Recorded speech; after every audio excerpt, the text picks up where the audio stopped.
நீங்கள் ஒரு வருடத்திற்கும் மேலாக கருத்தரிக்க முயற்சி செய்தும் இன்னும் கருத்தரிக்கவில்லையா? நோவா IVF இன் முன்னணி கருவுறுதல் நிபுணர்களுடன் இலவசமாக ஆலோசனை செய்யுங்கள். குறைந்த விலை, நிறைந்த தரம், தங்கள் தேவைகள் அனைத்தும் ஒரே இடத்தில். ஜெயச்சந்திரன்.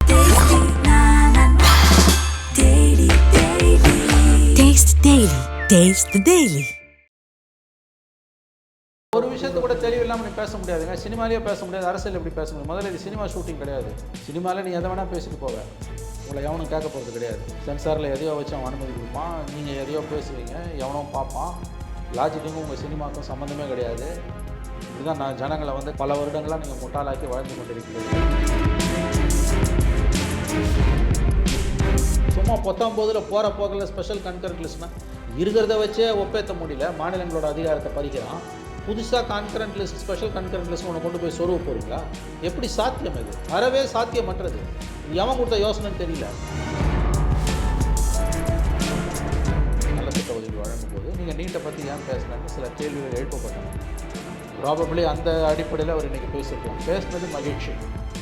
ஆனால் அடுத்த ஸ்டேஜில் போய் ஸ்பெஷல் கேட்டகரி, ஸ்பெஷல் கன்கரண்ட் லிஸ்ட்ன்றது அபத்தமாக இந்த மாதிரி இடங்களில் தான் அவர் சரிந்து விழுகிறார்.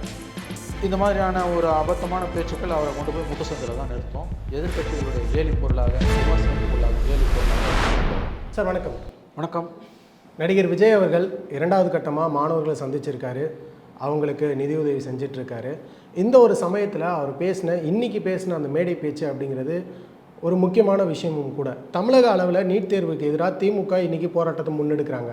அந்த ஒரு சமயத்தில் அவருடைய அந்த மாணவர்கள்கிட்ட சந்திக்கிற மேடையில் நீட் தேர்வுக்கு எதிராக பேசியிருக்காரு. குறிப்பாக மத்திய அரசு அப்படிங்கிறத இவருமே ஒன்றிய அரசுன்னு தான் பதிவு பண்ணியிருக்காரு. இந்த ஒரு பேச்சை நீங்கள் எப்படி பார்க்குறீங்க? அந்த பேச்சை கேட்டேன். ரொம்ப ஷார்ட் ஸ்பீச் தான் அது. மாணவர்களுக்கு நலத்திட்ட உதவிகள் கொடுத்துட்டு கடந்த முறை கொடுக்கும்போது பேசல, இந்த முறை பேசியிருக்காரு. நீட் எதிர்ப்பு நிலைப்பாட்டை தெளிவுபடுத்தியிருக்கார். நீட்டுக்கான தன்னுடைய எதிர்ப்பு நிலைப்பாட்டை தெளிவுபடுத்தியிருக்கிறார். ஒன்றிய அரசுன்னு சொல்கிறார். அதுவே ஒரு பொலிட்டிக்கல் மெசேஜ். ஒன்றிய அரசுன்னு சொன்னது. அதன் பிறகு தமிழ்நாடு சட்டமன்றம் நீட்டுக்கு எதிராக நிறைவேற்றிய தீர்மானத்தை தான் வரவேற்பதாக சொல்லியிருக்கிறார். 4வதாக சொன்னது தான் ரொம்ப முக்கியமான விஷயம். மத்திய பட்டியல், மாநில பட்டியல், பொதுப்பட்டியல்னு இருக்குது.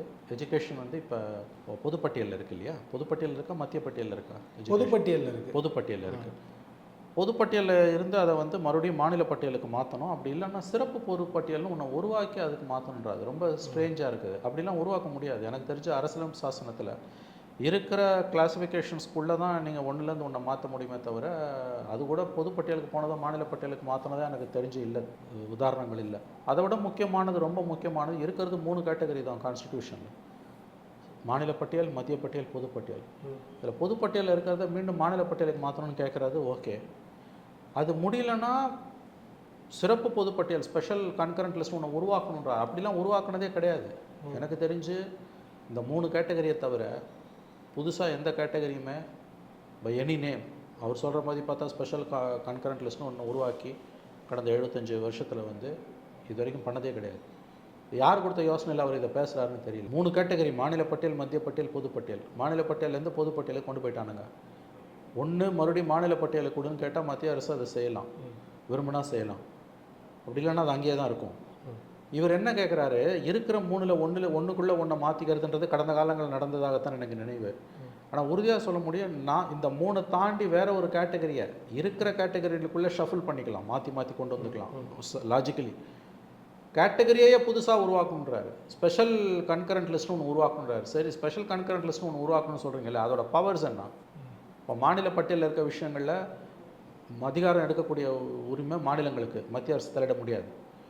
மத்திய அரசோட பொது தகவல் ஆளுகைக்கு உட்பட்ட விஷயங்களை முடிவெடுக்க வேண்டிய அதிகாரம் மத்திய அரசுக்கு, அதில் மாநில அரசுகள் தலையிட முடியாது. பொதுப்பட்டியலில் இருக்கக்கூடிய விஷயங்களில் கன்கரண்ட் லிஸ்ட்டில் அதிகாரம் எடுக்கக்கூடிய உரிமை மாநில அரசுகளுக்கும் உண்டு, மத்திய அரசுகளுக்கும் உண்டு. 2 பேருக்கு இடையில் முரண்பாடு வந்ததுன்னா மத்திய அரசின் முடிவே இறுதியானது, தெளிவாக. நவ் இவர் என்ன சொல்லுகிறார் விஜய், சிறப்பு கன்கரண்ட் லிஸ்ட், பொதுப்பட்டியல், ஸ்பெஷல் கன்கரண்ட் லிஸ்ட் ஒன்று உருவாக்கணுன்றாரு. முதல்ல அப்படி உருவாக்க முடியாது. இப்படி உருவாக்கினதா வரலாறே இல்லை எனக்கு தெரிஞ்சு இல்லை. சப்ஜெக்ட் கரெக்ஷன் தவறானால் திருத்திக் கொள்ள தயார். நான் இன்னொரு முக்கியமான கேள்வி விஜய் கிட்ட கேட்க விரும்புவது என்னென்னா, சரி ஸ்பெஷல் கன்கரண்ட் லிஸ்ட் ஒன்று சொல்கிறீங்கல்ல, அதோட பவர்ஸ் என்ன? இப்போ மாநில பட்டியலில் இருக்க விஷயங்களுக்கு மாநில அரசு தான் அதிகாரம், மத்திய அரசு தலையிட முடியாது. மத்திய அரசில் இருக்கிறதுக்கு மத்திய அரசு தான் அதிகாரம், மாநிலங்கள் தலையிட முடியாது. பொதுப்பட்டியலில் மத்திய அரசுக்கும் அதிகாரம், மாநில அரசுக்கும் அதிகாரம். முரண்பாடு வந்ததுன்னா மத்திய அரசு உத்தரவே இறுதியானது. ஸோ தெளிவாக 3 இருக்குது. இப்போ 4ஆவது நீ ஒரு கேட்டகரியை கேட்குற, அதில் 2 நிலைப்பாடு எடுத்தால் யாருக்கு அதிகாரம்? மத்திய அரசுக்கு, மாநில அரசுக்கு? இதை நீ பேசணும்ல. பொதுவாக சிறப்பு பொதுப்பட்டியல் அப்படின்னா யாரோ சொன்னதை சொல்லிட்டு போகிறாருங்க. அவரை சுற்றி ஒரு ஐஏஎஸ் ஆஃபீஸர் டீம் இருக்குதுங்க. அவர்கள் விவரம் அறியாமல் விளையாடி கொண்டிருக்கிறார்கள் எனக்கு தெரிஞ்சு. நீ புத்தி சொல்லும்பொழுது அந்த புத்தி சொல்லும்பொழுது அதோட எல்லா பரிமாணங்களையும் சேர்த்து தான் போதனை சொல்லணும். யாரோ எழுதி கொடுத்தது வந்து படிச்சுட்டு போனீங்கன்னா சிக்கலில் மாட்டுவீங்க. முட்டு சந்தில் கொண்டு வந்து விடுற வேலை இதெல்லாம். விஜய்க்கு பின்னால் இருந்து செயல்படக்கூடிய ஒரு ஆலோசனை, இந்த சோ கால்டு அட்வைசரி டீம், அதில் ஐஏஎஸ் ஆஃபீஸருங்கெலாம் இருக்கிறதா நான் கேள்விப்படுறேன். வேறு ஏதோ படித்த நபர்கள், வழக்கறிஞர்கள், ஈவன் ஜட்ஜஸ் கூட இருக்காங்கன்றாங்க, கன்ஃபார்மாக தெரியல. பட் ஐஏஎஸ் ஆஃபீஸர் டீம் ஒன்று இருக்கிறதா சொல்கிறாங்க, ரிட்டையர்டு டீம். அவங்க கொடுத்த யோசனை தான் இது, நல்லா தெரியுது. ஸ்பெஷல் கன்கரண்ட் லிஸ்ட்டுன்னு ஒன்று இது வரைக்கும் இருக்கா அப்படின்னா அதை இன்றைக்கி அவர் பேசியிருக்கணும். இந்த 3 பட்டியல் இருக்குது, ஸ்பெஷல் கன்கரண்ட் லிஸ்ட்டுன்னு ஒன்று ஏற்கனவே உருவாக்கியிருக்காங்க. 2வது, அதில் என்ன அதிகாரம், மாநிலத்துக்கும் மத்திய அரசுக்கும் முரண்பாடு வந்துன்னா யார் சொல்கிறத கேட்கணும்? இதெல்லாம் அவர் பேசணும்ல. 19ஆம் ஸ்பெஷல் கன்கரண்ட் லிஸ்ட்டை உருவாக்கி அதில் நீட்டை வந்து கல்வியை அதில் சேர்த்துடணும், அவன் மாநில பட்டியலுக்கு மாற்ற முடியலனான்றாரு. என்ன சொல்ல வர்றாரு அவர்? ஸ்பெஷல் கன்கரண்ட் லிஸ்ட் ஒன்று இருந்ததுன்னா அதிகாரம் மத்திய அரசுக்கும் மாநில அரசுக்கும் முரண்பாடு வரும்போது யார் சொல்கிறது நிற்கும்? ஒருவேளை முதல் அரசியல் மேடை பேச்சு அப்படிங்கிறதுனால இந்த ஒரு விஷயத்தை மட்டும் தெளிவில்லாமல் அவர் இந்த விஷயத்தை ஏங்க ஒரு விஷயத்தை கூட தெளிவில்லாமல் நீ பேச முடியாதுங்க. சினிமாலேயே பேச முடியாது, அரசியல் எப்படி பேச முடியும்? முதல்ல இது சினிமா ஷூட்டிங் கிடையாது. சினிமாவில் நீ எதை வேணால் பேசிட்டு போவேன், உங்களை எவனும் கேட்க போகிறது கிடையாது. சென்சாரில் எதையோ வச்சு அவன் அனுமதி கொடுப்பான், நீங்கள் எதையோ பேசுவீங்க, எவனோ பார்ப்பான். லாஜிக்குக்கும் உங்கள் சினிமாவுக்கும் சம்மந்தமே கிடையாது. இப்படி தான் நான் ஜனங்களை வந்து கடந்த பல வருடங்களாக நீங்கள் முட்டாளாக்கி வாழ்ந்து கொண்டிருக்கிறீர்கள். அது வேறு சப்ஜெக்ட். இது வந்து சினிமா அரிதாரம் பூசிட்டு வந்து கல்லா கட்டுற வேலை கிடையாது. நீங்கள் பேசுகிறதுல ஆங்கிலத்தில் சொல்கிறதுனா ஒரு கோஹரன்ஸும் ஒரு லாஜிக்கும் இருக்கணும். ஒரு குறைஞ்சபட்ச லாஜிக் இருக்கணும், தர்க்கம் இருக்கணும். பொய் பேசினா கூட பொருந்த பேசணும். நான் இவ்வளோ தெளிவாக சொல்லிட்டேன். மாநில பட்டியல்னா என்ன, மத்திய பட்டியல்னா என்ன, பொது பட்டியல்னா என்ன. இல்லாத ஒரு பட்டியலையே நீ உருவாக்க முடியாது, புரிஞ்சுக்கோங்க. 3ல் தான் நீ ஒரு லிஸ்ட்டில் சேர்க்க முடியும், கல்வியையும் சுகாதாரத்தையும். பட்டியலையே உருவாக்க முடியாது. எப்படி உருவாக்குவ? யார் உருவாக்குறது? கான்ஸ்டியூஷன் அமெண்ட்மெண்ட் கொண்டு வந்து அதை பண்ணணுன்னா 2/3 மெஜாரிட்டி. சரி, உருவாக்கிடுறோம். அதில் என்ன ஸ்பெஷல் ஃபீச்சர் என்ன? மத்திய அரசுக்கு ஒரு நிலைப்பாடு, மாநில அரசுக்கு ஒரு நிலைப்பாடு. நீ சொல்கிற கான்ஸ்டியூஷன் ஸ்பெஷல் கன்கரண்ட் லிஸ்ட்டு ஒன்று உருவாக்கி அதை கல்வி அந்த பட்டியலில் சேர்த்துடுறோம். மாநில ஸ்டாலின் வந்து வேணான்றாரு நீட்டு, மோடி வேணுன்றாரு. சப்ஜெக்ட்டு ஸ்பெஷல் கன்கரண்ட் லிஸ்ட்டில் இருக்குது. யார் சொல்கிறது கேட்கும்? மத்திய அரசு சொல்கிறது கேட்கும் இல்லையா? அப்படி இருந்ததுன்னா அது ஆல்ரெடியே கன்கரண்ட் லிஸ்ட்டில் இருக்குது. அது புதுசாக இருக்குது ஸ்பெஷல் கன்கரண்ட் லிஸ்ட்டு. அப்போ நீ என்ன சொல்ல வர? நீங்கள் என்ன சொல்ல வரீங்க? ஸ்பெஷல் கன்கரண்ட் லிஸ்ட்டில் 2 பேரும் முடிவெடுக்கலாம். யாருக்காவது முரண்பாடு வந்ததுன்னா மாநில அரசு சொல்கிறது தான் கேட்கணும். அந்த கர்மத்துக்கு மாநில பட்டியலில் சேர்த்துட்டு போடலாங்க. இது தாங்க, இது வந்து நான் சொல்கிறேங்க, இந்த யோசனையெல்லாம் சினிமாக்காரன் சொல்ல முடியாது. அஜித் விஜயை சுற்றி இருக்கக்கூடிய சினிமா நண்பர்கள் இருக்காங்கல்ல, அவங்க சொல்ல முடியாது. இந்த வேலையெல்லாம் ஐஏஎஸ் ஆஃபீஸர் தான் செய்வான். அவன் புத்தி தான் இப்படி யோசிக்கும், கொண்டு போய் முட்டு சந்திரன் எடுத்துருது. ஆனால் எத்தனை விஷயங்கள் யார் என்ன சொன்னாலும் ஒரு நடிகராக, அதுவும் மிகப்பெரிய ஒரு நடிகராக இருந்து அரசியலுக்குள்ளே வரும்போது இந்த விஷயங்களை ஆராயாமல் இந்த கருத்தை அவர் சொல்லியிருப்பாருன்னு நினைக்கிறீங்களா? ஏன்னா ஒரு ஐஏஎஸ் டீம் இருக்காங்க, நீங்கள் சொல்கிற மாதிரி வச்சுக்கிட்டாலும் அவங்க சொல்கிறாங்க அப்படின்னா அதை ஒரு 4 பேர்கிட்ட, இன்னும் விவரம் அறிந்தவர்கள்கிட்ட அவர் கண்டிப்பாக கேட்டிருப்பார், இந்த ஒரு விஷயத்தை பேசலாமா? ஏன்னா முதல் அரசியல் மேடை பேச்சு நான் முன்னாடியே குறிப்பிட்டிருந்த மாதிரி. அப்போ இதை ஆராயாமல் அவர் எப்படி சொல்லியிருப்பார்? ஆராயாமல் தாங்க சொல்லியிருக்காரு. நான் கேட்குறது சிம்பிள் எக்ஸ்பிளனேஷனுங்க. What is special concurrent list? நான் ரொம்ப சிம்பிளாக கேட்குறேன். சிறப்பு பொதுப்பட்டியல்னா என்ன, அதோட அதிகார வரம்புகள் என்ன? இந்த 3 கேட்டகரிக்கும் யார் சொல்கிறது ஃபைனல்ன்றது தெளிவாக இருக்குது. நீ 4வது ஒரு கேட்டகரி உருவாக்குற, முதல்ல அது முடியாது. தயவு செஞ்சு புரிஞ்சுக்கோங்க. மூலமே கோளாறு, அடிப்படையே கோளாறு.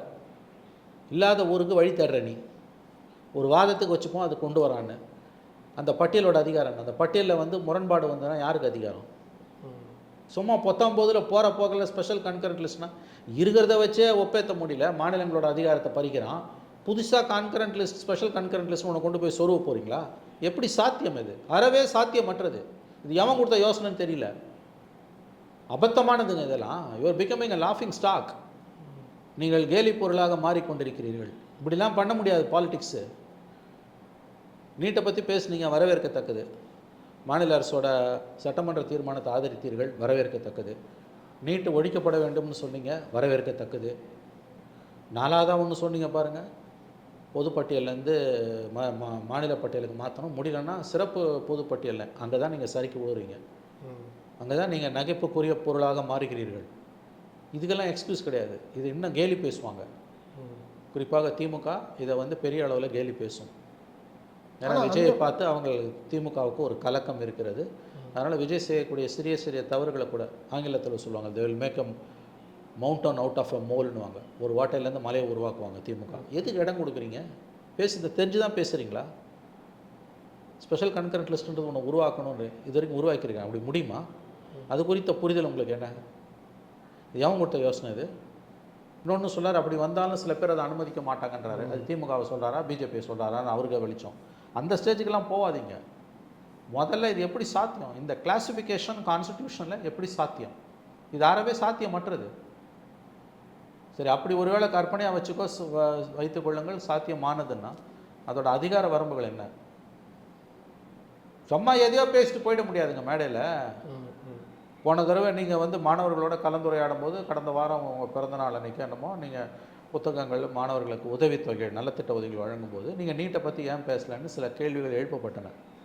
ப்ராபப்ளி அந்த அடிப்படையில் அவர் இன்றைக்கி பேசியிருக்கலாம். பேசினது மகிழ்ச்சி. ஆனால் அடுத்த ஸ்டேஜில் போய் ஸ்பெஷல் கேட்டகரி, ஸ்பெஷல் கன்கரண்ட் லிஸ்ட்டுன்றது அபத்தமானது. இந்த மாதிரி இடங்களில் தான் அவர் சரிந்து விழுகிறார். இந்த மாதிரியான ஒரு அபத்தமான பேச்சுக்கள் அவரை கொண்டு போய் முட்டு சந்தில் தான் நிறுத்தும். எதிர்க்கட்சிகளுடைய கேலி பொருளாக, விமர்சனத்துக்குள்ளாகும் கேலி பொருளாக அவர் மாறி போவார். பேசும்போதே குறிப்பிட்டிருந்தீங்க, திமுகவினர் வந்து விஜய் ஒரு அச்சுறுத்தலாக பார்க்குறாங்க, அவரை வந்து எப்போ வந்து கீழே விழுவாருன்ற மாதிரி பார்க்குறாங்க மாதிரி பார்த்துன்னு சொல்லியிருந்தீங்க. என்னுடைய அடுத்த கேள்வி என்ன அப்படின்னா, திமுகவினுடைய ஐடி விங் அப்படிங்கிறது சில பேர் விஜய் பேசக்கூடிய, விஜய் செய்யக்கூடிய, விஜய் வாழ்த்து தெரிவிக்கக்கூடிய எல்லா விஷயங்களையுமே கிண்டல் கேலி செய்து சமூக வலைதளங்களில் பதிவிட்டு அதை பரப்பவும் செய்கிறத நம்மளால் தொடர்ந்து பார்க்க முடிந்தது.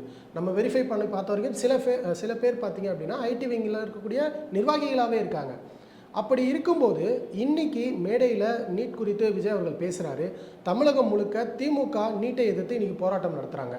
அப்போ இதை நம்ம திமுகவுக்கு சப்போர்ட்டாக தானே சார் பார்க்க முடியும். இப்போ என்ன பண்ண போகிறாங்க திமுகவினர்? இல்லை, நீட்டுக்கு எதிரான மனநிலை தமிழகத்தில் உச்சத்தில் இருக்குது. அதில் எந்த மாற்று கருத்தும் இல்லை. அந்த பேண்டு வேகனில் அந்த கோஷ்டி காலத்தில் விஜயும் இப்போ சேர்ந்துக்கிட்டார், அவ்வளோதான். வேறு மாதிரி அரசியல் நீட்டுக்கு ஆதரவெல்லாம் அவர் அரசியல் எடுத்தார்னா பிஜேபி மாதிரி தமிழ்நாட்டில் அவர் செல்லா காசாக மாறிடுவார். அதனால் அவர் வேறு வழியே கிடையாது. அவருக்கு அவர் நீட்டுக்கு எதிரான நிலைப்பாட்டைத்தான் எதிர்த்தாக வேண்டும். மாநில அரசோட சட்டமன்ற தீர்மானத்தை கூட அவர் வரவேற்கிறார், மகிழ்ச்சி. அந்த அளவில் அது விஜயோட அரசியல் என்பது வரவேற்கத்தக்கது. It's positive politics. அடுத்த ஒரு ஸ்டேஜ் போகிறார்ல, ஸ்பெஷல் கன்கரண்ட் லிஸ்ட் ஒன்று உருவாக்கணும். அந்த இடத்துல தான் அவர் சரிக்கு விழுறாரு. அது இன்னும் கொஞ்சம் கூடுதல் எச்சரிக்கையாக இருக்கணும். இந்த மாதிரி விஷயங்களை பேசும்பொழுது கூடுதல் எச்சரிக்கையுடன் இருப்பது அவருக்கு நல்லது. ஒன்றிய அரசுன்னு தன்னுடைய பேச்சில் கிட்டத்தட்ட நிறைய தடவை ஒன்றிய அரசு அப்படிங்கிறதெல்லாம் குறிப்பிட்டார். இந்த ஒன்றியம், மத்திய அரசு அப்படிங்கிற இந்த விஷயம் வந்து கடந்த காலங்கள்லையும் பேசு பொருளாக மாறி இருந்தது. இப்போ விஜயோடைய ஸ்டாண்டு இந்த ஒரு ஸ்பீச்சில் தெளிவாகி இருக்கு. அவரும் ஒன்றிய அரசு தான் சொல்லி அழைக்க போகிறாருன்னு. இது இவருக்கு எந்த விதமான அழுத்தத்தை ஏற்படுத்தும்? ஏன்னா அவர் அரசியலுக்குள்ளே இன்னும் முழுவதுமாக வரலை. அப்படின்னும் போது ஐடி ரைடு இருக்குது, இடி ரைடு இருக்குது, நிறைய விஷயங்கள் நம்ம பார்த்துக்கிட்டு தான் இருக்கோம் அரசியல் காலத்தை பொறுத்த வரைக்கும். இதெல்லாம் எப்படி ஃபேஸ் பண்ண போகிறாரு விஜய்? எப்படி ஃபேஸ் பண்ணுறாருன்றதை அவர் ஃபேஸ் பண்ணும்போது தான் நம்ம தெரிஞ்சுக்க முடியும். ஒன்றியம்ன்றது வந்து தெளிவான ஒரு மெசேஜ்.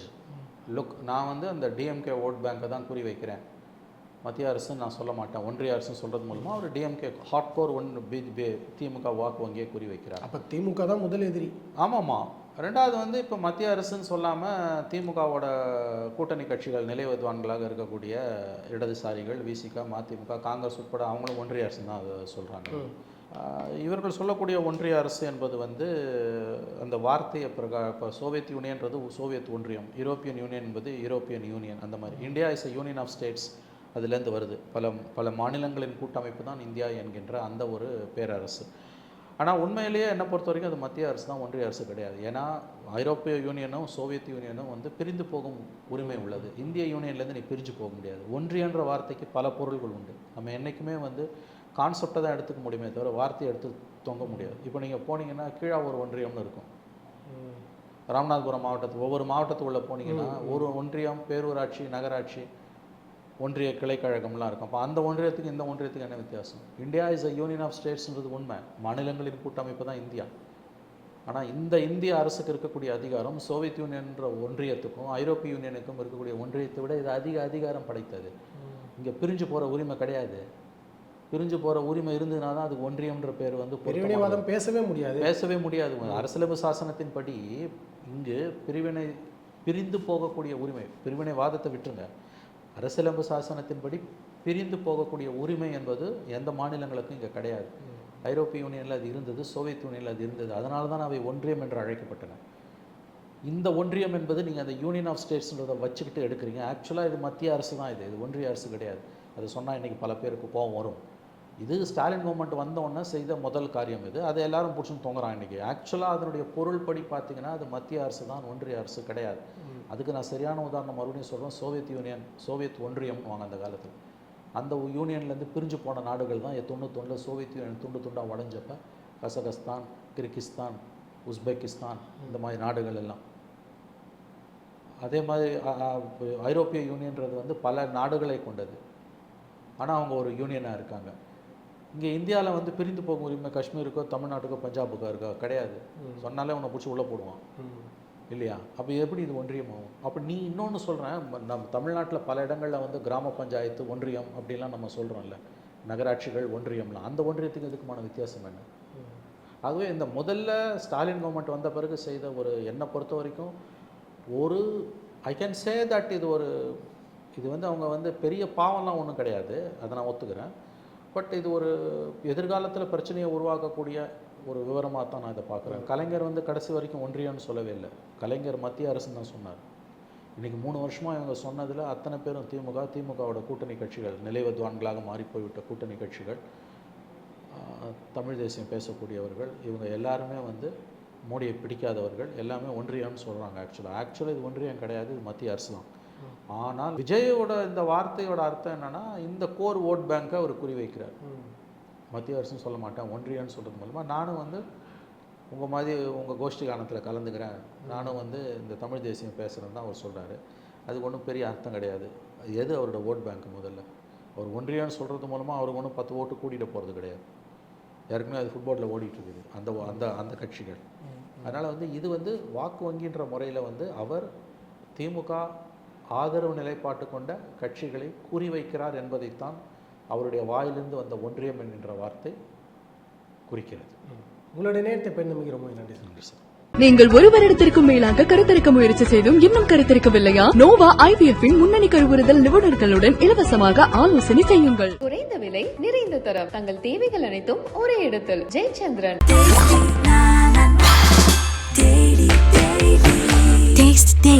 Taste the Daily.